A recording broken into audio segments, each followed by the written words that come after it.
pendidikan ini, apakah perlu diwajibkan mahasiswa atau siswa yang ini? Ya. Ini memang tergantung dari situasi. Kalau memang COVID memang sudah mereda, sudah flat, sudah menurun, nah kita bisa perlahan-lahan membuka.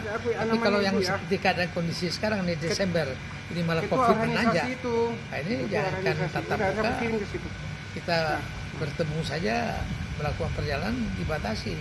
Nah ini tergantung situasi. Tapi kalau ini sudah bisa ditekan, mudah-mudahan saya bertahap asal dengan protokol kesehatan yang sangat ketat ini yang harus jangan sampai, karena anak-anak pertemuan di sekolah kan kadang lupa dengan prokes sehingga bisa mengembangkan lagi COVID. Ya, ini yang harus dilakukan secara selektif. Apakah Indonesia sekarang kan semua kementerian kayak ekonomi ke Indonesia maju? Menurut Bapak, apakah bagaimana untuk memajukan Indonesia itu? Ya, saya pikir yang saya katakan tadi, memang kondisi sekarang kan membuat misalnya bahwa budget kita jadi defisit karena banyak sekali pengeluaran yang harus kita lakukan. Tetapi sebaliknya, pajak-pajak yang harusnya masuk juga merosot karena dengan menurunnya produktivitas dan kegiatan-kegiatan industri akibat dari penyakit ini. Jadi ini harus diseimbangkan. Ya, bagaimana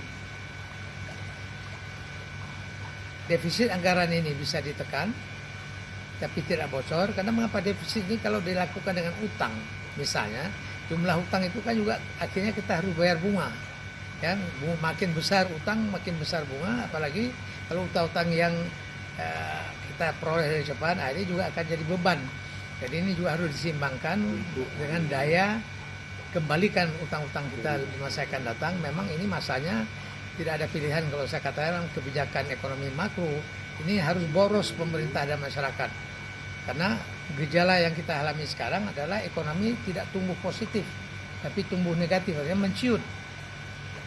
Kalau menciut dalam teori ekonomi dikatakan mengalami resesi. Resesi itu artinya keterbatasan pekerjaan, keterbatasan pendapatan dari masyarakat, maka ini harus disubsidi dengan anggaran yang defisit, ya, dengan belanja pemerintah dan belanja kita juga.